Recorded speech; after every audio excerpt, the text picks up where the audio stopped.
നമസ്കാരം, ഇൻസൈഡിലേക്ക് സ്വാഗതം. വഴിവിട്ടതെന്തോ ഇതിനിടയിൽ സംഭവിച്ചിട്ടുണ്ട്.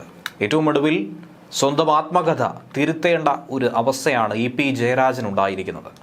ഒരു വൃത്തികെട്ട രാഷ്ട്രീയം മൂലം തനിക്കുണ്ടായ ഏറ്റവും വലിയ മാനഹാനിയായി ഓരോ തിരഞ്ഞെടുപ്പിലും തന്നെ വെച്ച് എതിർചേരിക്കാർ, പ്രത്യേകിച്ചും പ്രതിപക്ഷവും ബി.ജെ.പിയും ഉണ്ടാക്കുന്ന ലാഭം, അതിലുണ്ടായ പൊട്ടിത്തെറിയാണ് ഇന്ന് മാധ്യമങ്ങൾക്ക് മുന്നിലെത്തി ഇ.പി. ജയരാജന്റെ കുറ്റസമ്മതം. എ.ഡി.ജി.പിക്ക് കഴിഞ്ഞ ദിവസം പരാതി കൈമാറിയതിൽ അന്വേഷണം നടത്താനുള്ള തീരുമാനത്തിലേക്ക് പോയിരിക്കുന്നു. അന്വേഷണം നടത്തി ഇതിലേതെങ്കിലും തരത്തിലുള്ള ഒരു അട്ടിമറി സംശയിച്ച് ഇ.പി. ജയരാജനെ രക്ഷിച്ചെടുത്തില്ലെങ്കിൽ അത് രാഷ്ട്രീയപരമായി CPM-നേക്കുന്ന കനത്ത പ്രഹരമായിരിക്കും, പ്രത്യേകിച്ച് മുഖ്യമന്ത്രി പിണറായി വിജയൻ. നിലവിൽ ഇ.പി. ജയരാജനോട് വിശദീകരണമൊന്നും തന്നെ തേടാൻ പാർട്ടി തയ്യാറല്ല.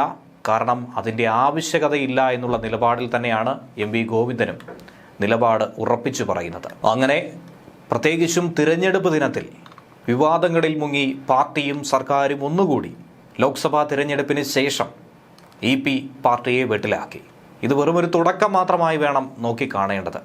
പിന്നീട് അങ്ങോട്ട് പാർട്ടിക്ക് വിവാദങ്ങളിൽ നിന്നും ഒഴിഞ്ഞു നിൽക്കാൻ പോലും കഴിഞ്ഞിട്ടില്ല എന്നുള്ളതാണ് യാഥാർത്ഥ്യം. ഒപ്പം തന്നെ സംസ്ഥാന സർക്കാരിനും ആത്മകഥയാണ് ഏറ്റവും ഒടുവിലുണ്ടായ വിവാദം. കട്ടൻ ചായയും പരിപ്പ് വടയും ഇത്രയധികം പ്രതിരോധം പാർട്ടിക്ക് മേൽ ചെലുത്തുമെന്ന് ഇന്നേ വരെ ഒരുപക്ഷെ അവരൊന്നും തന്നെ കരുതി കാണില്ല. തൻ്റെ ആത്മകഥ ഇപ്പോഴും എഴുതിക്കൊണ്ടിരിക്കുന്നു എന്ന നിലപാട് ആവർത്തിച്ചു പറയുകയാണ് ഇ.പി. ജയരാജൻ. ഇന്നലെ പറഞ്ഞത് അതേപടി ആവർത്തിക്കുന്നു. എഴുതിത്തീരാത്ത ഒരു ആത്മകഥ അതെങ്ങനെ പ്രസിദ്ധീകരിക്കാൻ കഴിയുമെന്നാണ് ഇ.പി. ചോദിക്കുന്നത്. ഒരാൾക്കും പ്രസിദ്ധീകരണാവകാശം കൊടുത്തിട്ടില്ല എന്നാണ് പാലക്കാട് നടത്തിയ വാർത്താ സമ്മേളനത്തിലൂടെ ഇ.പി. ജയരാജൻ പറയുന്നത്. DC ബുക്സുമായി തനിക്ക് യാതൊരുവിധ കരാറുമില്ല എന്ന് അദ്ദേഹം പറയുന്നു. എന്നാൽ പ്രമുഖ പബ്ലിഷേഴ്സായിട്ടുള്ള DC ബുക്സ് ഇങ്ങനെ ഒരു നുണപ്രചരണം നടത്താൻ എങ്ങനെ തയ്യാറാകുമെന്നുള്ളതാണ് മറുഭാഗത്തുള്ള ഒരു പ്രധാന ചോദ്യം. അങ്ങനെയെങ്കിൽ അടുത്ത ദിവസം അവർക്കെതിരെ നിയമ നടപടി സ്വീകരിക്കുമെന്നടക്കം ഭീഷണിപ്പെടുത്തിയ ഇ.പി. കൃത്യമായ വിശദീകരണം നൽകേണ്ടി വരും. DC ബുക്സ് അതിനുള്ള മറുപടി നൽകേണ്ടി വരും. ആത്മകഥ സ്വന്തമായി എഴുതുന്നു എന്നാണ് ഇ.പി. ജയരാജൻ പറയുന്നത്. അല്ലാതെ കൂലിക്ക് എഴുതിപ്പിക്കുന്ന രീതിയില്ല. ഉടൻ തന്നെ എന്തായിരുന്നാലും ആത്മകഥയെ പ്രസിദ്ധീകരിക്കും. ആത്മകഥയുടേതെന്ന് പറഞ്ഞ് ചില ഭാഗങ്ങൾ പുറത്തു വന്നതൊന്നും തന്നെ നിസ്സാരമായി കാണുന്നില്ല. അതിനുള്ള ഉദാഹരണമായിട്ടാണ് അദ്ദേഹം വഴിവിട്ടത് ചിലത് നടന്നിട്ടുണ്ടെന്ന് എടുത്തു പറയുന്നത്. അതിനെക്കുറിച്ച് അന്വേഷിക്കണമെന്നും ആവശ്യപ്പെടുന്നു. ഒന്നും തന്നെ നിസ്സാരമായി കാണുന്നില്ല. കാരണം ഇതിന് പിന്നിൽ പ്രവർത്തിക്കുന്നത് ഒരു വൃത്തികെട്ട രാഷ്ട്രീയമാണെന്നും ഇ.പി. ജയരാജൻ ഊന്നി പറയുന്നു. പോളിംഗ് ദിവസം ഉണ്ടായ വിവാദമെന്ന് പറയുന്നത് തികച്ചും ആസൂത്രിതമായ ഒന്നാണ്. തന്നെ കരുവാക്കി ഒരു രാഷ്ട്രീയ ലാഭത്തിന്, രാഷ്ട്രീയ നേട്ടത്തിന് വേണ്ടി നടത്തിയ വെറും ഒരു വിവാദമായി നോക്കി, വൃത്തികെട്ട രാഷ്ട്രീയമായി നോക്കിയാണ് ഇ.പി. വിലയിരുത്തുന്നത്. മാധ്യമങ്ങളിൽ വന്നതൊന്നും തന്നെ താൻ എഴുതിയതല്ല. സമൂഹ മാധ്യമങ്ങളിലെ ടാഗിന് ഞാൻ ഉത്തരവാദിയല്ല. ഞാൻ എഴുതിയത് കറക്റ്റ് ചെയ്യാൻ കൊടുത്ത ആളോടും ഭാഗങ്ങൾ പുറത്തുപോയോ എന്ന് പരിശോധിക്കാനാണ് നിലവിൽ ആവശ്യപ്പെട്ടിരിക്കുന്നത്. അങ്ങനെയെങ്കിൽ എഴുതി കൊടുത്തത് ശരിയാണോ എന്ന് ചെക്ക് ചെയ്യാൻ കൊടുത്ത ആള് ഈ വിഷയം ചോർത്തിയോ എന്നുള്ളതും പരിശോധിക്കണം. ഇത് ഇ.പി. എഴുതിയതല്ലെങ്കിൽ ഇ.പി.യുടേത് എന്ന രീതിയിൽ ഇ.പി.യുടെ പേരിൽ എങ്ങനെയാണ് മറ്റൊരാൾക്ക് പുറത്തുവിടാൻ ഇത്രയധികം ധൈര്യമുണ്ടായത് എന്നുള്ളതും വളരെ പ്രധാനപ്പെട്ട ഒരു ചോദ്യമാണ്. പ്രത്യേകിച്ചും രാഷ്ട്രീയ കേരളത്തിൽ ഇത്രയധികം വിവാദങ്ങൾക്ക് തിരികൊളുത്തിയ സംഭവം. അതോടൊപ്പം തന്നെ LDFന്റെ പാലക്കാട്ടെ സ്വതന്ത്ര സ്ഥാനാർത്ഥി ഡോക്ടർ പി സരിനെ ശക്തമായി വിമർശിക്കുന്ന ഒരു നിലപാട് കഴിഞ്ഞ ദിവസം പുറത്തു വന്ന ചില ഭാഗങ്ങളിലൂടെ ഉണ്ടായിരുന്നു. അത് ഇ.പി. പറഞ്ഞുവെന്നാണ് പൊതുമധ്യത്തിൽ ഉയർന്നു കേട്ടത്. എന്നാൽ ഡോക്ടർ പി സരിൻ പൊതുസമൂഹത്തോട് പ്രതിജ്ഞാബദ്ധനായ ഒരു ചെറുപ്പക്കാരനാണെന്നാണ് CPM-ന്റെ കേന്ദ്ര കമ്മിറ്റി അംഗം കൂടിയായ ഇ.പി. ചൂണ്ടിക്കാണിക്കുന്നത്. സരിൻ എന്ന് പറയുന്ന ഉത്തമ സ്ഥാനാർത്ഥിയാണ്. ജനസേവനത്തിന് വേണ്ടി ജോലി പോലും രാജിവെച്ചെന്നാണ് ജയരാജൻ പറയുന്നത്. ആത്മകഥയിൽ സരിനെക്കുറിച്ച് മോശം പരാമർശമുണ്ടെന്ന് പുറത്തു വന്നതിന് പിന്നാലെ സരിനെ പുകഴ്ത്തേണ്ട ഗതികേടാണ് ഇ.പി.ക്കുണ്ടായത്. താൻ എഴുതിയ ആത്മകഥ വൈകാതെ തന്നെ പുറത്തിറങ്ങുമെന്നാണ് അദ്ദേഹം ഇന്ന് പാലക്കാട് മാധ്യമപ്രവർത്തകർക്ക് ഉറപ്പ് കൊടുത്തത്. ഒപ്പം തന്നെ തിരഞ്ഞെടുപ്പ് ദിവസം പ്രകാശ് ജാവ്ദേക്കറെ കണ്ട കാര്യം അന്ന് തന്നെ ഇ.പി. ജയരാജന് സമ്മതിക്കേണ്ടി വന്നതായിരുന്നു പാർട്ടിയെ ഏറെ വീട്ടിലാക്കിയത്, വലിയ പ്രതിസന്ധിയിലേക്ക് നയിച്ചത്. സമാനമായ വിഷയമാണ് കഴിഞ്ഞ ദിവസവും സംഭവിച്ചത്. ഇ.പി. ജയരാജൻ്റെതെന്ന പേരിൽ കുറച്ചു നേരമെങ്കിലും പുറത്തു വന്ന കാര്യങ്ങൾ ഇ.പിയെ ചെറിയ തോതിലെങ്കിലും സന്തോഷിപ്പിച്ചിട്ടുണ്ട് എന്നുള്ളത് യാഥാർത്ഥ്യമാണ്.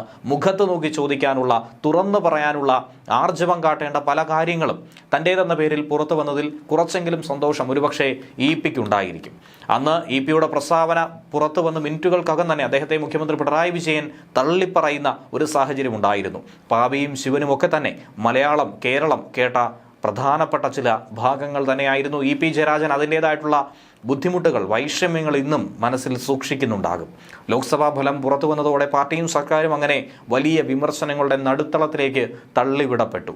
ഇതിനേറെ പറയുന്നു, മുഖ്യമന്ത്രിയുടെ ശൈലിയെ പോലും വിമർശിക്കാൻ താഴെത്തട്ടിലുള്ള നേതാക്കൾക്കും അണികൾക്കുമൊക്കെ വലിയ കരുത്തായി, ശക്തിയായി ഇപിയുടെ നിലപാടുകൾ മാറിയെന്നുള്ളതും യാഥാർത്ഥ്യമാണ്. തിരഞ്ഞെടുപ്പ് തോൽവിയും ആ രീതിയിൽ തന്നെ വ്യാഖ്യാനിക്കപ്പെടുകയും ചെയ്തിരുന്നു. വോട്ടെടുപ്പ് ദിനത്തിൽ, പ്രത്യേകിച്ചും ഉപതെരഞ്ഞെടുപ്പിന്റെ വോട്ടെടുപ്പ് ദിനത്തിൽ CPM-നെ സംബന്ധിച്ച് ഈ ആത്മകഥാ വിവാദമെന്ന് പറയുന്നത് വലിയ തോതിൽ തന്നെ വെല്ലുവിളി ഉയർത്തിയെന്നുള്ളത് യാഥാർത്ഥ്യമാണ്. ഈ പരാതിയിൽ അന്വേഷണം നടത്താനുള്ള തീരുമാനത്തിലേക്ക് കടക്കുന്നു. DGPക്ക് പരാതി കൊടുത്തു. ക്രമസമാധാന ചുമതലയുള്ള ADGPക്കാണ് ഇത് കൈമാറിയിരിക്കുന്നത്. തനിക്കെതിരെ ഗൂഢാലോചന നടത്തിയെന്നും തെറ്റായ വിവരങ്ങൾ പ്രചരിപ്പിച്ചുവെന്നുമാണ് EP ഇമെയിലിലൂടെ പരാതി സമർപ്പിച്ചിരിക്കുന്നത്. കഴിഞ്ഞ ദിവസം തന്നെ EP ജയരാജൻ DC ബുക്സിന് വക്കീൽ നോട്ടീസും അയച്ചിട്ടുണ്ടായിരുന്നു. അഭിഭാഷകൻ K. വിശ്വൻ മുഖേന തന്നെയാണ് ഈ നോട്ടീസ് അയച്ചത്. ആത്മകഥ ആർക്ക് പ്രസിദ്ധീകരണത്തിന് നൽകണമെന്ന ആലോചനകൾക്കിടയിലാണ് സമൂഹത്തിൽ തെറ്റിദ്ധാരണ സൃഷ്ടിക്കാനും തന്റെ കക്ഷിയെ തേജോവധം ചെയ്യാനും ഉദ്ദേശിച്ച് DC ബുക്സ് ഇങ്ങനെ വിവരങ്ങൾ പ്രസിദ്ധീകരിച്ചതെന്നും ഈ നോട്ടീസിൽ പറയുന്നുണ്ട്. DC ബുക്സ് പുറത്തുവിട്ട എല്ലാ പോസ്റ്റുകളും ആത്മകഥാ ഭാഗങ്ങളും പിൻവലിച്ച് നിർവ്യാജം ഖേദം പ്രകടിപ്പിക്കണമെന്നാണ് ആവശ്യപ്പെട്ടിരിക്കുന്നത്. ഇതിൽ വ്യക്തത വരുത്തേണ്ടത് DC ബുക്സ് തന്നെയാണ് വ്യക്തമായ മറുപടി നൽകേണ്ടത്. നോട്ടീസ് ലഭിച്ചതിനാൽ അതിനുള്ള മറുപടി DC ബുക്സ് ഉറപ്പായി നൽകുമെന്നാണ് പ്രതീക്ഷിക്കുന്നത്. അതല്ലെങ്കിൽ നിയമ നടപടിയുമായി മുന്നോട്ട് പോകാനും EP ജയരാജൻ തയ്യാറാകുമോ എന്നുള്ളത് മറ്റൊരു വിഷയം. ഈ വിഷയത്തിൽ പാർട്ടി എന്ത് വിശദീകരണം EP-യിൽ നിന്നും ആവശ്യപ്പെടുമെന്നുള്ളത് രാഷ്ട്രീയ കേരളം നോക്കിക്കണ്ടതാണ്. പക്ഷേ അതിന്റെ ആവശ്യകതയില്ലാന്ന് MV ഗോവിന്ദൻ പറയുമ്പോഴും തിരഞ്ഞെടുപ്പിന് ശേഷം EP-ക്കെതിരെ വരുന്നത് എന്തായിരിക്കും, EP-ക്ക് നേർക്കുണ്ടാകുന്നത് എന്തായിരിക്കും എന്നുള്ളത് കാത്തിരുന്ന് തന്നെ കാണേണ്ടതാണ്. എല്ലാ വെള്ളിയാഴ്ചകളിലും ചേരുന്ന CPM-ന്റെ സംസ്ഥാന സെക്രട്ടേറിയറ്റ് യോഗം നടക്കുന്നത് നാളെ തന്നെയാണ്. EP-യും ഈ യോഗത്തിൽ പങ്കെടുക്കും. ഇതേ സംബന്ധിച്ചുള്ള കാര്യം ചർച്ചാ വിഷയമാകുമെന്ന സൂചനയുണ്ട്. എന്നാൽ ഇതിൽ തൊടാതെ മുന്നോട്ട് പോകാനായിരിക്കും പാർട്ടിയും താല്പര്യപ്പെടുന്നത്. കാരണം 20-ാം തീയതി ഉപതെരഞ്ഞെടുപ്പ് വരാനിരിക്കുന്നു. അതുകൂടി കഴിഞ്ഞിട്ട് EP-യെ ഡീല് ചെയ്യാമെന്നുള്ള ഒരു തീരുമാനത്തിലേക്ക് ഒരുപക്ഷെ കടന്നേക്കും. ലോക്സഭ തിരഞ്ഞെടുപ്പ് സമയത്ത് നടത്തിയ അതേ വെട്ടിനിരത്തൽ തന്നെയായിരിക്കും ഇനിയും ഉണ്ടാകുന്നത്. എങ്കിലും തൃപ്തികരമായ ഒരു വിശദീകരണം EP-യുടെ ഭാഗത്തു നിന്നും ഉണ്ടാകണം. അതില്ലെങ്കിൽ ഉടനടി നടപടി ഉണ്ടാകുമെന്നും കരുതേണ്ടിയിരിക്കുന്നു. സംഘടനാ സംവിധാനം അനുസരിച്ച് പാർട്ടി സമ്മേളന കാലയളവ് ആയതുകൊണ്ട് തന്നെ, ഏരിയ സമ്മേളനങ്ങൾ ഇപ്പോൾ പൂർത്തീകരിച്ചിരിക്കുന്നത് കൊണ്ട് തന്നെ ജില്ലാ സമ്മേളനങ്ങൾ വരാനിരിക്കുന്നു. ശേഷം സംസ്ഥാന സമ്മേളനം, അതിനുശേഷം മധുരയിൽ ഉണ്ടാകുന്ന പാർട്ടി കോൺഗ്രസ്. ഇതൊക്കെ കഴിഞ്ഞിട്ട് EP-യെ വെട്ടിനിരത്തേണ്ട ഒരു സാഹചര്യം ഒരുപക്ഷെ CPM-നുണ്ടാകും. അങ്ങനെയെങ്കിൽ അടുത്ത വർഷമായിരിക്കും അതിനുള്ള എല്ലാ തയ്യാറെടുപ്പും സംസ്ഥാന സർക്കാർ നടത്തുക എന്ന കാര്യത്തിലും വ്യക്തത വരുന്നുണ്ട്. EP-യെ പരസ്യമായി പിന്തുണയ്ക്കുന്ന നിലപാട് MV ഗോവിന്ദൻ സ്വീകരിച്ചുവെങ്കിലും അദ്ദേഹത്തെ പൂർണ്ണമായും പാർട്ടി നേതൃത്വം വിശ്വാസത്തിൽ എടുക്കുന്നില്ല എന്ന് വേണം കരുതാൻ. വിശദീകരണം ഇതുവരെയും ചോദിച്ചിട്ടില്ല എന്നാണ് CPM സംസ്ഥാന സെക്രട്ടറി MV ഗോവിന്ദൻ പറയുന്നത്. അദ്ദേഹം കാര്യങ്ങൾ തുറന്നു പറഞ്ഞു. എഴുതിയതല്ല എന്നാണ് ജയരാജൻ പറയുന്നത്. പിന്നെ എന്തിന് ജയരാജനോട് വിശദീകരണം ചോദിക്കണമെന്നാണ് ഗോവിന്ദൻ ചോദിക്കുന്നത്.